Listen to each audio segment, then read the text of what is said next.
सभी को good evening. जैसा कि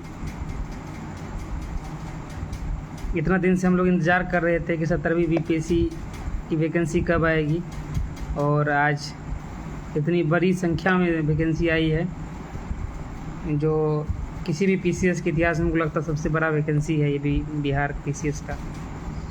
इसका दो पक्ष है। एक तो अच्छा पक्ष ये है कि इतना बड़ा वैकेंसी है, जॉब की बहुत ज़्यादा संभावना बन जाती है, लेकिन दूसरा पक्ष ये है कि कंपटीशन बहुत बढ़ जाएगा। अन्य राज्य के लोग भी भरेंगे, जैसे यूपी के हो गए, राजस्थान के हो गए,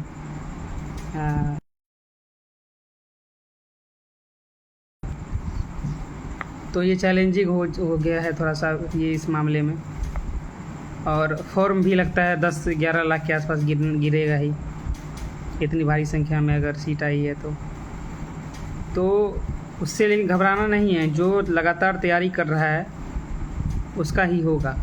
ये नहीं कि रेयरली है ऐसा कि जो मात्र 10-50 दिन 40 दिन पढ़ के निकाल ले, बहुत 1000 में एक हो तो हो सकता है ऐसा। तो उसके लिए क्या करना है आपको लास्ट में कि आप ऐसा स्ट्रेटजी बनाइए खुद से, या फिर इस तरह से करिए तैयारी कि आपका प्री ना रुके। अगर प्री आपका हो गया तो आपका 50% काम हो गया समझिए, क्योंकि आप 9,90,000 को छाँट के आइएगा 10 लाख में। 10,000 अगर रिजल्ट देगा, 15,000 20,000 रिजल्ट देगा तो वहीं भीड़ आप छाँट दिए पूरा। तो आपका एक मेन चैलेंजिंग काम है प्री। प्री के लिए आपको क्या करना है, सबसे पहले एनालाइज करिए सारे क्वेश्चन को कि कहाँ से प्रश्न आते हैं। अब ये नहीं अंधाधुंध पढ़े जा रहे हैं, 50 दिन बचा है तो उठा लिए कोई बुक पढ़े जा रहे हैं। अगर आपको साइंस पढ़ना है तो साइंस में आप 10 साल का प्रश्न उठाएंगे तो मुश्किल से 300 प्रश्न होगा, जो एक दिन में पूरा एनालाइज कर लेना है आपको किस टॉपिक से क्या पूछा गया है। ठीक है, उसके लिए देखिए कटअप का बात रहा है तो ट्रेंड ऐसा है, अगर क्वेश्चन का लेवल थोड़ा डाउन हुआ तो कटअप हाई आ जाएगा, क्वेश्चन का लेवल थोड़ा हाई हुआ तो कटअप इतने डाउन होने वाला है। 68वीं में जो है 91 गया था कटअप, निगेटिव मार्किंग लागू हो गया था। 69वीं में 91.67 गया था जनरल का। 67 में 113 चला गया था। 68 में 108 था। तो वो क्वेश्चन के पैटर्न के हिसाब से ये कटअप रहता है, तो कटअप को लेके घबराना नहीं कि कटअप क्या रहेगा। अब देखेंगे कि कहाँ से प्रश्न ज़्यादा आता है। तो ये ट्रेंड रहा है कि 30 प्रश्न जो होते हैं वो मुख्यतः साइंस से आते हैं। साइंस का आप जब चैप्टर निकालिएगा तो आपको देखना है कि कहाँ से ज़्यादा प्रश्न पूछे जाते हैं। जब फिजिक्स का आप क्वेश्चन देखिएगा, फिजिक्स का पोर्शन, उसमें देखिएगा मात्रा एवं बीमा जो है उससे ज़्यादा क्वेश्चन आते हैं कि एसआई मात्रा कौन है। गति से प्रश्न आते हैं फिजिक्स में, ध्वनि हो गया, प्रकाश हो गया, ऊष्मा हो गया, इस टॉपिक से ज़्यादा प्रश्न आते हैं। ठीक है, इसको आपको अच्छे से करना है। केमिस्ट्री में अगर जाइएगा आप तो परमाणु संरचना जो होता है उससे प्रश्न पूछे जाते हैं। धातु और अधातु के बारे में पूछा जाता है। अम्ल, क्षार और लवण के बारे में पूछा जाता है। सल्फ्यूरिक अम्ल के बारे में लगातार प्रश्न पूछा जाता है। जीव विज्ञान में जाइएगा तो कोशिका से बहुत प्रश्न आते हैं, आनुवांशिकी से प्रश्न आते हैं, हार्मोन और रोग से प्रश्न आते हैं। तो ये कैसे आपको पता चलेगा, जब आप क्वेश्चन एनालाइज करिएगा, प्रीवियस ईयर्स उठाइएगा तब। अगर आप अभी 4-5 दिन इस एनालाइज करने में अपना समय लगाइएगा तो आपके लिए फ्रूटफुल होगा, साबित होगा। ये नहीं आप पढ़ना स्टार्ट कर दिए, कोई बुक ला के उसको रेंडमली पढ़े जा रहे हैं, नहीं करना है वो। 10 साल का क्वेश्चन उठाना है, आपको देखना है कि इस टॉपिक में कहाँ से प्रश्न पूछा गया है, भौतिकी में, केमिस्ट्री में या फिर बायोलॉजी में। यही काम आपको बिहार स्पेशल से करना है, जिसमें हमेशा बिहार स्पेशल से क्या होता है, क्वेश्चन रहता है आपको कभी 15, कभी 20, कभी 25 से 30 के आसपास रफली एक आइडिया मान लीजिए, अगर एंशिएंट हिस्ट्री को भी जोड़ दिया जाए, क्योंकि एंशिएंट हिस्ट्री का मेजर पार्ट बिहार की हिस्ट्री से ही अटैच है। तो 25-30 ये भी है बहुत महत्वपूर्ण पार्ट। तो दो आपका पहलू लगभग 25 से 30, 55-60 के आसपास आपका ये यहाँ से तैयार हो जाएगा। आप साइंस और बिहार स्पेशल को अच्छा से करना है। अब बिहार स्पेशल आप क्या करिएगा, बिहार स्पेशल के लिए आप या तो एडिटोरिया का ऑनलाइन पढ़ाए हुए हैं सर, प्रवीण सर, वो देख लीजिए। अगर समय नहीं है तो डोटरिया का एक बहुत बुक आया है छोटा सा, बिहार तथ्यसार करके, उसको खरीद लेना है और एक MCQ है उसको लगाना है, ज़्यादा और कुछ नहीं करना है, ठीक है। तो वो आपका कंप्लीट हो जाएगा, उससे ज़्यादा कुछ नहीं करना है। एक ट्रेंड सेट है उसमें कि यही पूछा जाएगा। किसान आंदोलन से हमेशा ही 1-2 प्रश्न होता है। जयप्रकाश नारायण से हमेशा ही प्रश्न होता है। भारत छोड़ो आंदोलन में किस किस व्यक्ति का योगदान था बिहार में, एक हमेशा ही प्रश्न होता है। इसीलिए आप क्या करिए कि हर एक 5 जो सब्जेक्ट है उसको एक दिन निकाल के उसको भर दिन उसको दिमाग लगाना है, एक प्रश्न कहाँ से पूछा जाता है, ट्रेंड कहाँ से है, वो लगा के देखना है, ठीक है। बिहार के लिए मैंने बता दिया कि यही करना, इसके अलावा कुछ नहीं करना है। इतिहास के लिए अब आप क्या करिएगा, अब आपके पास समय कम है तो आप घटना चक्र में जो आप इम्पोर्टेंट टिक लगाए होंगे जब पढ़ रहे हैं उसको एक बार रिवाइज कर लीजिए। और लुसेंट का जो है मॉडर्न हिस्ट्री का 10-12 पेज का है, उसको बढ़िया से पढ़ लीजिए। इम्पोर्टेंट संस्था हो गया, बुक हो गया, नारा हो गया, डेट हो गया, वायसराय हो गया, जहाँ से प्रश्न आते हैं उसको आप अच्छा से लगाइए, पढ़िए, उसको रट जाइए, पढ़िएगा रट जाइए। कॉन्सेप्चुअल क्वेश्चन जो आएगा तो वो आप NCERT पढ़े होंगे तो उससे आ ही जाएगा। बाकी अब फैक्चुअल क्वेश्चन आता है तो वो आप वहाँ से कर लीजिएगा। आपका ये जो मेजर पोर्शन है 3, तो करीब 80, 85, 90 के आसपास वहीं से आपका कवर हो जाएगा। और मेजर पोर्शन एक है आपका करंट अफेयर। ये थोड़ा सा चैलेंजिंग होते जा रहा है, लेकिन इसमें आपको कुछ घबराना नहीं है। आप क्या करिएगा, पिछले 1 साल का जो न्यूज़पेपर का कटिंग होगा, बहुत सारे टेलीग्राम चैनल पे शेयर कर दिया जाता है वो, या फिर एक कोई मैगजीन एडिटोरिया हो या SPD उसको देखना है। यूट्यूब चैनल ढेर सारा ऐसा देता है क्रक्स, जैसे पुरस्कार का एक प्लेलिस्ट बना दिया गया है, युद्धाभ्यास का एक प्लेलिस्ट बना दिया गया है, रैंकिंग का एक प्लेलिस्ट बना दिया गया है, भारत में पहला क्या बना है क्या नहीं, विश्व का सबसे ऊंचा बड़ा, ये सब पूछता है। वो सब प्रश्न का आपको यूट्यूब पे ढेर सारा प्लेलिस्ट मिल जाएगा आपको। चाहे उत्कर्ष का मिलता हो, वो अच्छा पढ़ाते हैं, या नॉलेज जूम है एक चैनल, उस पर आप देख सकते हैं। तो आपका और एक जो मैगजीन है उसको पढ़ना है। अब ज़्यादा नहीं किताब नहीं जमा करना है, वो 2 पढ़ लेना है। यूट्यूब पे अगर देखना है उसके बाद उसको देख लेना है एडिटोरिया को, ठीक है। इतना कर लेने के बाद आपका मेजर जो है 110, 115, 120 के आसपास आपका तैयारी हो गया आपका। और बचा 10 मैथ का प्रश्न। जो इसको कर लेता है वो एज ले लेता है हमेशा। जैसे कि 10 प्रश्न है तो उसमें आप लाभ हानि हो गया, एवरेज हो गया। एवरेज का हर साल एक प्रश्न आता है और बहुत ही आसान चैप्टर है एवरेज, उससे एक प्रश्न हमेशा आना ही आना है, उसको बढ़िया से कर लेना है। लाभ हानि से आता है, समय दूरी से आता है प्रश्न, या फिर संख्या निकालने के लिए एक रीजनिंग टाइप का क्वेश्चन होता है, 2 के बाद 4, 4 के बाद 6, उसके बाद आगे क्या होगा, एक लॉजिकल रीजनिंग होता है। तो वो ट्रेंड आप देखिएगा, उसमें ये नहीं कि पूरा मैथ बैठ गए पढ़ने के लिए, वो नहीं पढ़ना है। आप ट्रेंड देखिएगा, क्या टॉपिक पूछा जा रहा है वही टॉपिक आपको पढ़ना है, क्योंकि समय कम है आपके पास। अगर आपके पास समय ज़्यादा रहता तो मैं सजेशन कर सकता था कि आप ये पढ़िए वो पढ़िए, लेकिन नहीं, आपके पास समय कम है तो वही पढ़िए, ठीक है। रहा बात अब इकोनॉमिक्स को लेके, लोग घबराते हैं इकोनॉमिक्स के लिए क्या करें। देखिए अब अंतिम 50 दिन में आप कुछ नया हम बोलेंगे पढ़ने के लिए NCERT पढ़िए, ये उचित बात नहीं है। पढ़ना भी नहीं चाहिए, अब समय ही नहीं है। आप कंसेप्ट समझिएगा तब पता चला कि इसका आउटपुट इतना है नहीं। अब इकोनॉमिक्स समझने में लग गए हैं कि मुद्रास्फीति क्या है, उसको समझने में लग गए हैं आप, और आपका समय निकल गया। इसके लिए मैं सजेशन नहीं दूंगा। आप चुपचाप शांति से लुसेंट उठाइए और फिर वही बात करेंगे कि प्रीवियस क्वेश्चन देखिए कहाँ से प्रश्न आता है। आप मुद्रा एवं बैंकिंग बढ़िया से पढ़ लीजिए। बजट एवं इकोनॉमिक सर्वे बिहार का और भारत का मैंने अपने टेलीग्राम चैनल पे शेयर कर दिया, उसका क्रक्स ज़्यादा नहीं, उसमें जो ट्रेंड से पूछा जाता है उसी हिसाब से मैंने बनाया है, जो प्रीवियस ईयर क्वेश्चन के आधार पे उसको पढ़ लेना है, ठीक है।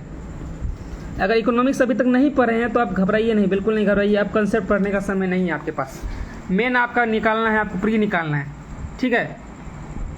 प्री निकालना है तो प्री निकालने के लिए आप स्ट्रेटजी बनाइए। आपको बहुत ज़्यादा नंबर ला के यहाँ पर कुछ मेडल नहीं मिल जाएगा, ठीक है। कुछ लोग बोल रहे हैं कि मेरा सर नींद बहुत आ रही है, कोई बात नहीं, सोइए, नींद आ रही है तो फिर, लेकिन जब उठिएगा तो पढ़िए। तो वो कर लेना है, आपका मेजर पोर्शन आपका इससे तैयार हो जाएगा। पॉलिटी का ऐसा प्रश्न आता है जो आप आसानी से बना सकते हैं, थोड़ा सा बेसिक। आप लक्ष्मीकांत आप पढ़े होंगे तो पढ़े होंगे, या फिर लुसेंट या घटना चक्र आपको एक बार देख लेना है। मूल कर्तव्य, मूल अधिकार, राष्ट्रपति, संसद, ये सब मेजर टॉपिक है, वो देख लेना है तो आप बना ही देंगे।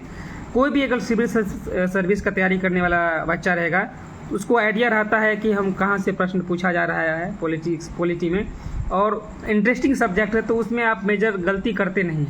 अगर थोड़ा सा टफ करेगा प्रश्न तो सबके लिए टफ होगा, इसलिए पॉलिटी के लिए ज़्यादा सोचिए नहीं, और उस पर ज़्यादा समय भी हमको लगता है नहीं देना चाहिए, क्योंकि आपका ऑलरेडी सबका अच्छा लगता है।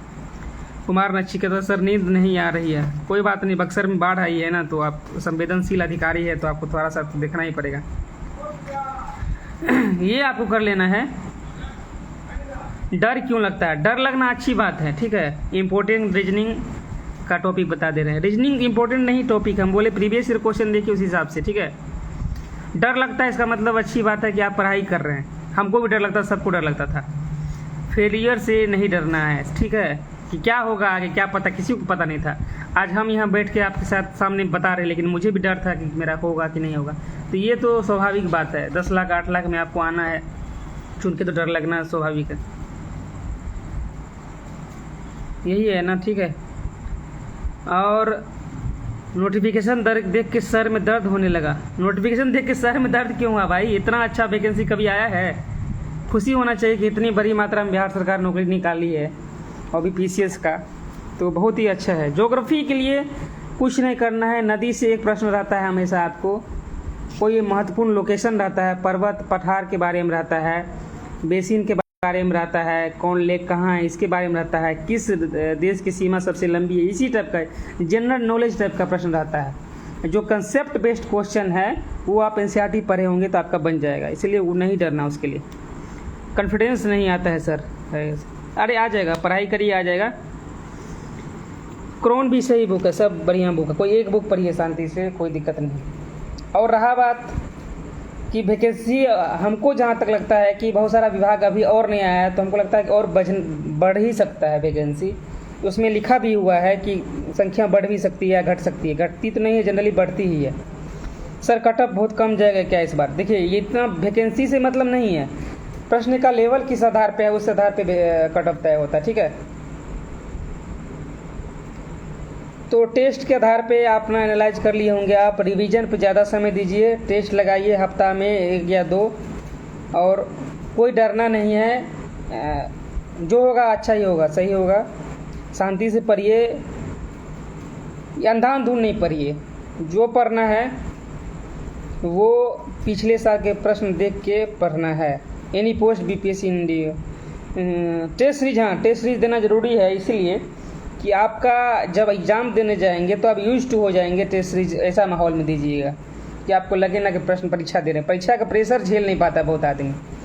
आप पता चला परीक्षा में 27 को 72 पढ़ रहे हैं, वो होता है, ह्यूमन नेचर है, वो थोड़ा सा वो एजिटेशन होगा आपको, भारी ब्लंडर सिली मिस्टेक जिसको बोलते हैं वो करेंगे आप। आपसे पता चला 1932 को 1923 पढ़ रहे हैं, वो सब होता है जनरली। मेरे साथ भी हुआ बहुत। सल्फ्यूरिक अम्ल की जगह नाइट्रिक अम्ल लगा के चलाएंगे, आपको पता रहेगा। आपको पता है कि महात्मा गांधी होगा कि रविन्द्रनाथ टैगोर है, वहाँ फंस जाइएगा आप सिंपल सा प्रश्न पे। ये सिली मिस्टेक को कम करने के लिए आपको करना पड़ेगा। सर बजट कैसे करें? बजट के लिए मैंने ग्रुप में शेयर कर दिया है सारा कुछ, ठीक है। तो भगवान पे भरोसा रखिए और मन से तैयारी करिए। 50 दिन बचा हुआ है, जम के तैयारी करना है।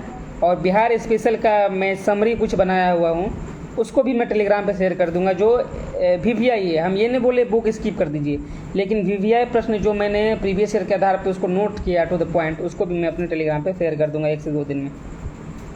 सर पढ़ लेते लेकिन याद नहीं रहता है, तो लिख लिया करिए। जो पढ़ते हैं जो याद नहीं रहता उस पॉइंट को लिख लिया करिए। टेस्ट सीरीज में अनयूजफुल क्वेश्चन ज़्यादा देता है, तो आप इसीलिए तो मैं बोल रहा हूँ प्रीवियस ईयर क्वेश्चन देख के आधार पे आप टेस्ट सीरीज लगाइए। बड़े बड़े कोचिंग के नाम पे मत जाइए आप, ठीक है। प्रीवियस ईयर के आधार पे आप कोचिंग के आधार पे ही मत जाइए। प्रीवियस ईयर के आधार पे आपका नंबर अगर आ रहा है सही तो ठीक है, या तो टेस्ट सीरीज खराब है, इसका मतलब। बिहार बार ठीक है सर पढ़ रहे हैं लेकिन याद नहीं रहता, लिखा करिए, ठीक है। बिहार करंट के लिए भी एडिटोरिया बुक निकालेगी, या यूट्यूब पे ढेर सारा लेक्चर पढ़ा हुआ रहता है, तो इसलिए स्टडी मटेरियल का आजकल दिक्कत है नहीं, उसको लेके पढ़ना है आपको शांति से। और समय नहीं रहने के कारण बार बार मैं लाइव नहीं आ पाता हूँ, ना इंस्टाग्राम पे ज़्यादा सक्रिय हूँ अभी, तो चुपचाप शांति से अभी सब मोबाइल दूर करके 50 दिन बढ़िया से पढ़ना है। और जहाँ भी आपको डाउट हो तो किसी को बिना पूछे चुपचाप आप प्रीवियस ईयर क्वेश्चन निकालेंगे 10 साल का कोई भी विषय का। अब ज्योग्राफी को आप ज्योग्राफी में आपको दिक्कत हो रहा है तो अब 10 साल का प्रश्न देखेंगे ज्योग्राफी में कहाँ कहाँ से पूछा गया, तब आपको टॉपिक पता चल जाएगा। टॉपिक पता चल जाएगा तो आप खुद पढ़ सकते हैं, उसके लिए किसी को पूछना जरूरी नहीं है, हमसे नहीं पूछ सकते हैं आप खुद आपको पता चल जाएगा कि यहाँ से प्रश्न पूछ रहा है तो आप वो तैयारी करिएगा उसको। ठीक है, हाँ बिहार स्पेशल का नोट्स जो हम बनाए हैं हम भेज देंगे और मन लगा के पढ़िए, होगा आराम से हो जाएगा। बहुत बड़ी मात्रा में वैकेंसी जो लगातार पढ़ रहा है, बीच बीच में लाइव आते रहिएगा सर। ऑक्सीजन ऑक्सीजन कुछ नहीं है, ठीक है, ऐसा रहेगा तो हम आएंगे बीच में और आप लोग को गाइड करेंगे। सब सफल हो, मेरा तो यही शुभकामना रहता है सबके लिए, जितना अच्छा व्यक्ति आएँ, क्योंकि मेरे साथ बहुत सारे ऐसे ट्रेनिंग करने वाले दोस्त हैं मेरे जो बहुत ही लोअर मिडिल क्लास फैमिली से आते थे, बहुत कम संसाधन में बने हैं। तो बहुत सारी मात्रा में ऐसे व्यक्ति हैं जो कोचिंग अफोर्ड नहीं कर पाते थे। मेरा मुख्य उद्देश्य ये रहता है कि आज अगर हम सफल है तो किस आधार पे सफल है, तो हम आप लोग के बीच वो बात साझा कर पाएँ। ठीक है, हम किसी कोचिंग के खिलाफ नहीं है, ना कभी होते हैं, ठीक है, लेकिन बहुत सारे कोचिंग का टेंडेंसी हम देखते हैं डर का व्यापार बना के आपको कोर्स बेचेगा, उससे बचिए। आप खुद प्रीवियस ईयर देख के आप पता कर सकते हैं कि कहाँ से प्रश्न आ रहा है, उस आधार पे आप चुनिए कुछ भी। आप कोर्स खरीदने से पहले 4 बार पहले सोचिए क्या है नहीं है। कोर्स आपको गारंटी नहीं देता कि आपका रिजल्ट होगा, आपको खुद से मेहनत करना पड़ेगा, आपको प्रीवियस देखना ही पड़ेगा। प्रीवियस ईयर बिना देख के आप अंधाधुंध तैयारी करिएगा, रिजल्ट लगेगा 0, फ्री में रिजल्ट नहीं आएगा आपको। तो मन लगा के पढ़िए, प्रीवियस ईयर क्वेश्चन रखिए अपने साथ, अंत समय में बुक रिसोर्स कम रखिए, लूसेंट घटना चक्र उसको पढ़ लीजिए, करंट में एडुटेरिया और 1-2 यूट्यूब चैनल है जो उत्कर्ष का या फिर नॉलेज होम वो देख लीजिए, बिहार स्पेशल के एडुटेरिया या कोई एक बुक जो आप फॉलो करते हो वो पढ़ लीजिए। ज़्यादा कुछ नहीं करना है आपको, सारा सब्जेक्ट का घटना चक्र अगर आप लगाए हुए हैं जिसमें आप टिक किए हुए हैं क्वेश्चन उसी को आप पढ़िए और टेस्ट सीरीज लगाइए। और प्रीवियस ईयर के क्वेश्चन आपके जुबान पे होना चाहिए कि इस साल ये प्रश्न पूछा गया तो उस साल ये प्रश्न पूछा गया। 10-5 क्वेश्चन प्रीवियस ईयर से भी उठा के डाल दिया जाता है। ठीक है, सफल होके मिलेंगे। अरे बिल्कुल बिल्कुल स्वागत है, सफल होके आप जरूर मिलिए, शुभकामना है मेरा आपके साथ। ठीक है, और कोई भी तरह का कोई दिक्कत हो तो घबराना नहीं है। प्रीवियस ईयर चुपचाप आपका एक ही है राज, प्रीवियस ईयर देखना है, उस हिसाब से पढ़ना है। और कोई बाकी टॉपर ये बोलता है कि अभी तुम NCERT पढ़ो, लक्ष्मीकांत पढ़ो, अरे नहीं पॉसिबल है भाई, 50 दिन में नहीं पॉसिबल। आप बरगला जाइएगा, आप परेशान हो जाइएगा। पता चला आप 15-20 दिन पॉलिटी उल्टाते रह गए लक्ष्मीकांत, अब उसका क्या आउटपुट है? 10 क्वेश्चन पूछेगा, 15 क्वेश्चन पूछेगा, आप क्या कर लीजिएगा पढ़ के उतना? इधर पता चला कि आप इधर छोड़ दिए जो बिहार स्पेशल है, इतिहास है, करेंट है, साइंस है। मैं आपको आँखों से संघर्ष करते देखा हूँ दिल्ली में। थैंक यू भाई। संघर्ष तो करना पड़ता है। मैं एक वाकया बता रहा हूँ, मेरा जब 66वीं रिजल्ट नहीं हुआ था तो मेरा CDPO का रिजल्ट आने वाला था और उसमें भी मेरा नहीं हुआ। तो मैं उस दिन मंदिर गया था, मेरे साथ मेरा एक भागना रहता है दिलखुश, उसको लेके मैं मंदिर गया था ठाकुरबाड़ी गर्दनीबाग में, और भगवान को बोला कि फिर आखिर क्या चाहते हैं कि हम ऐसा क्यों हो रहा है मेरे साथ बार बार। चलिए कोई बात नहीं, आपको धन्यवाद, कुछ अच्छा ही सोचे होंगे। लेकिन देखिए उसके 6-7 महीना 8 महीना बाद मेरा रिजल्ट हुआ 67वीं में, फिर 68वीं में हुआ। तो घबराना नहीं है, ईश्वर कुछ अच्छा ज़रूर प्लान किए रहते हैं सबके लिए। अगर आप दिल से मेहनत करते हैं, माता पिता का आशीर्वाद आपके साथ है, भगवान आपके साथ जरूर रहेंगे अगर आप अच्छे व्यक्ति हैं। और आइए और सर्व करिए बिहार को, लोगों को, अच्छे मन से आइए, मन में कोई किसी तरह का भ्रांति या कुछ मत रखिए और तैयारी करिए अच्छा से। मेरा सभी को शुभकामना है मेरी तरफ से कि बढ़िया से तैयारी करिए। ठीक है, मेंस के लिए गाइड कीजिए फ्रॉम शाहपुर नवट्टा। मेंस के लिए करेंगे वो गाइड कौन रियल राजेश, पहले अभी प्री अभी है बचा हुआ, तो उसके लिए उसको तैयारी कर लीजिए। मेंस के लिए हम अच्छा से बताएंगे, कोई दिक्कत नहीं है मेंस के लिए। ठीक है, मेंस के लिए अभी मत पढ़िए, अब मेंस बंद कर दीजिए, मेंस पूरा बंद कर दीजिए। प्री निकल जाएगा, प्री के बाद प्री आप दे दीजिए 17 नवंबर को। उसके बाद आपके पास दिसंबर है, जनवरी है, फरवरी है, मार्च में हो सकता है संभावित हो, मार्च या अप्रैल में आपका एग्ज़ाम हो। इसीलिए आप शांति से प्री का तैयारी करिए और सभी को ऑल द बेस्ट। बढ़िया से तैयारी करिए, कोई भी दिक्कत हो तो वो मैसेज करिए। सर जी हमको भी कुछ बता दीजिए प्रेम शंकर भाई। अरे आप तो DPRO सर हैं, आपको क्या बताएं, आप हमको कुछ बताइए आप। चलिए सभी को शुभ रात्रि। और प्रीवियस ईयर देखना है, बुक रिसोर्स कम रखना है, किसी के बात में नहीं आना है, मेरे बात में भी नहीं आना है आपको। आप चुपचाप शांति से जब प्रीवियस ईयर क्वेश्चन देखेंगे तो आपको पता चल जाएगा कहाँ से प्रश्न पूछा जा रहा है, उसी के आधार पर आपको तैयारी करना है। टेस्ट सीरीज में अगर नंबर कम आ रहा है तो बिल्कुल नहीं घबराना है, जहाँ आपका गलती हो रहा है उसको उस टॉपिक को सुधार करना है, डरना नहीं है। किसी कोचिंग के बहकावे में क्रैश कोर्स ये सब नहीं खरीदना है बिल्कुल। ये मेरा वार्निंग समझिए, ये सलाह समझिए, बड़ा भाई या छोटा भाई जो समझ के समझना है। मत कोई क्रैश कोर्स खरीदिए, खुद से पढ़िए, सेल्फ स्टडी सबसे बेस्ट होता है। और शांति से पढ़िए, बिल्कुल होगा result. All the best, good night.